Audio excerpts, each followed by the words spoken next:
This video is brought to you by hoodbeast.com. Design your own custom hoodies. hoodbeast.com. Yo, what is up guys? It's me, Lee. First off, before we get into the topics of today's video, I just want to say thank you for all the support that you guys showed me in yesterday's video. It looks like that video might reach 4,000 likes already, which is just insane. And of course, since you guys did like it so much, you like that I brought something newer to the channel, I am definitely going to do that more often. Not every day, because I still gotta do news, and making 2 videos like that a day would literally be my entire day every single day. But you know, at least a couple times a week, I will have another video like that up, or something else that you guys might like, of course, that is NBA related. Which means that some days there will be 2 uploads, news in the morning and then something else in the evening. But now with that out the way, we do have a couple of interesting news stories to talk about around the NBA today, so let's get into it.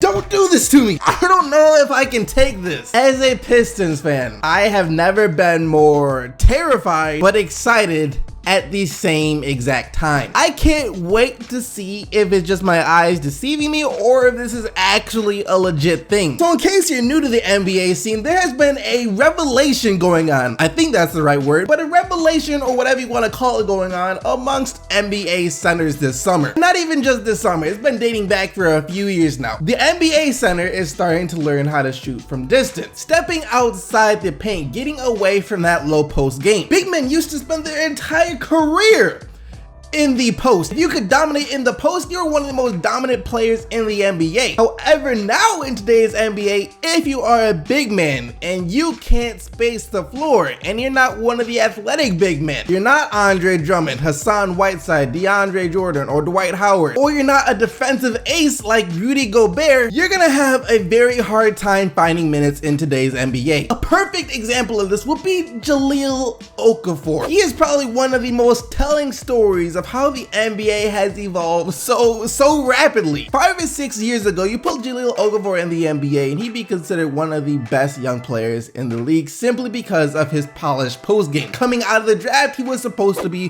one of the best young players in the NBA because of his polished post game. However, the year after he's drafted, his style of play is all of a sudden outdated. In today's NBA, you can have a beautiful post game. You can have the best post game in the league. However, if that's all you bring to the table, good luck finding minutes. You're basically a relic at that point. And to be honest, I do feel kind of bad for Okafor. Just think about it. He spent his entire life working on his post game to make it to the NBA. You're finding his post game so he could make it to the NBA, and now by the time he's made it to the NBA, his skill set is kind of useless. That must really suck. Back on topic though, like I was saying, if you're a big man that can shoot, there will always be a place for you in the NBA. Which is why, just starting this summer, there has been news on the athletic big man that I mentioned earlier, learning how to do more than just be athletic around the rim. They are learning to shoot as well. It started with Hassan Whiteside, when he came out and said that he added a 3-point to his game, that he will be shooting threes next year. I keep a shooter with me like John Stark. Ooh. Hello, somebody order 3. And then Dwight Howard came out and said the exact same thing. It's not just about shooting threes, but shooting mid-range shots, really just opening up the floor for myself. To which the Atlanta Hawks then said they had enough and decided to trade away almost the next day. And now there might be another one added to the list. Now, he hasn't come out and said it directly, but Andre Drummond did say earlier this summer that he was changing his entire game around. I thought he was just gonna try and dominate people down low. But this morning, I woke up to a very interesting video. I saw something that I never thought I would see. What? I don't know how to explain it to you guys, so just watch this video that he posted on his Instagram account this morning.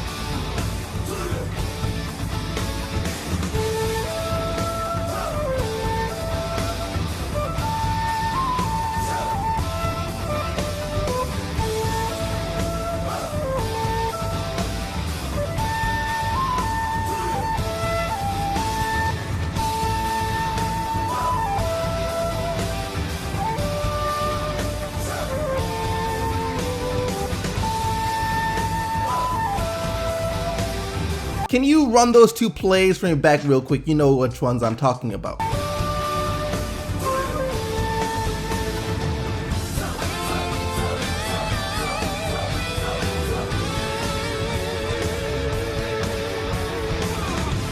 What did I just see? Was that a step back jumper off the dribble and a 3-pointer? Let me not overreact to this because I know, first off, I know that it's just the Drew League. What players do in the Drew League doesn't really matter when it comes to the actual NBA. But that being said, after following Andre Drummond in the Drew League and plus many other summer leagues that he's played in since he's been in the NBA, I have never ever seen him do something like this. This man took an off the dribble step back jumper and made a 3 in the same game. I don't know how many 3s he attempted or how many mid-range he attempted. Of course, he only showed the 2 he made, but just the fact that he shot those as a Pistons fan is scaring me and exciting me at the same time. And Drummond did kind of confirm that this might be part of his game next year on the same Instagram video, because in the comments he said that he was changing his entire game around, and someone left that comment and Drummond left a response telling the person, "I told you so. I told you so." Look, Drummond, please,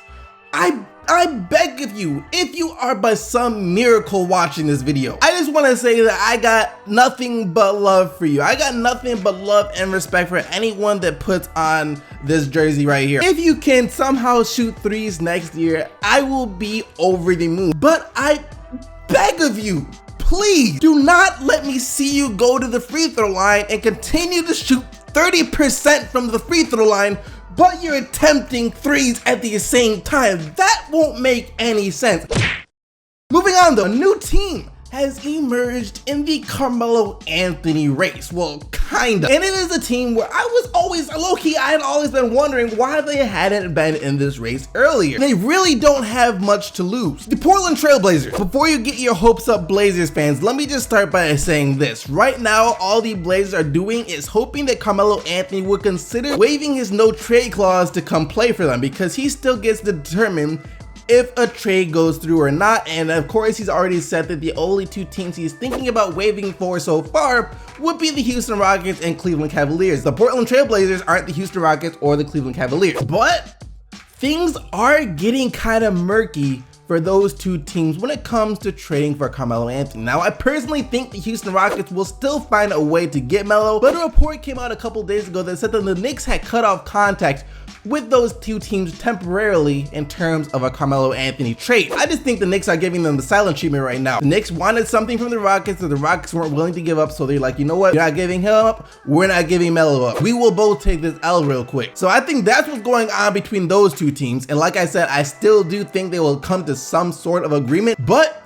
if they don't, if Carmelo Anthony does want to leave New York, he could potentially asked to be traded to the Blazers too, since they would be a better team with Carmelo. And overall, this would just be a phenomenal move for the Blazers. Right now, they are probably the most awkward team in the NBA. And that's because financially, they are screwed. No other way to put it. I'm pretty sure I saw an article about them considering laying off some of the ball boys because they can no longer afford to pay them. They have the 2nd highest payroll in the entire NBA, only second to the Cleveland Cavaliers, and not by much. The difference is though, is that the Cavs make the finals every single year, while the Blazers on the other hand will be fighting for a playoff spot in the West next year. Their payroll does not match their performance. Outside of Damian Lillard and CJ McCollum and Yusuf Nurkic too, but he's still on a rookie contract, none of the players on that roster should be getting paid the money they are getting paid. You got Allen Crabbe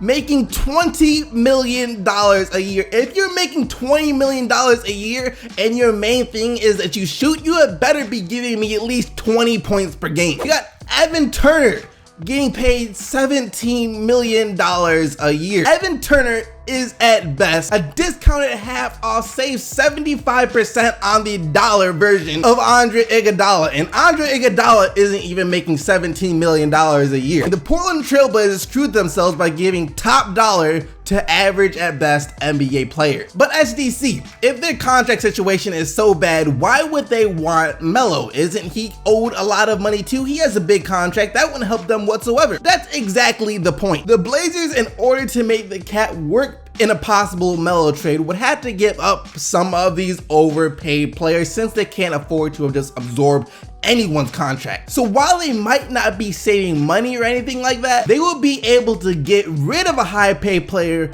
who performs like a bench player in exchange for a high paid player that performs like a high paid player. You could turn Evan Turner into Carmelo Anthony. That is a W no matter how you look at it. That is a straight up W. Of course they'd have to give up some of the young players. Maybe they'd have to part ways with Zach Collins, the rookie they just drafted this year, plus possibly some future first round draft picks. But in the end, I think it's worth it considering their other options. There are no other options.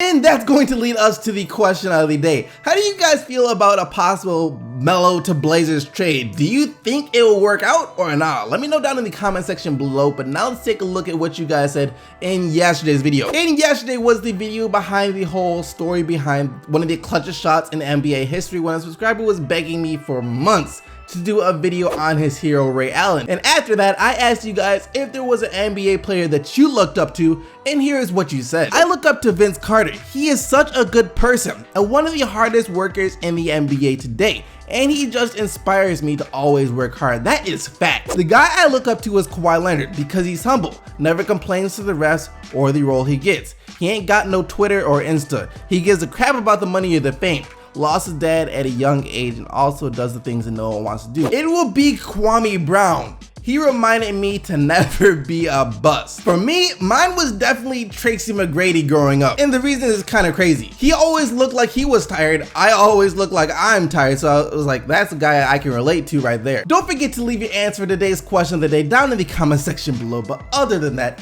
thank you once again for watching this video. Hope you guys did enjoy it. If you did, don't forget to leave a like and subscribe. Subscribe for more daily NBA videos. And until tomorrow, keep getting the buckets, Team SGC, and I'm out of here. Peace!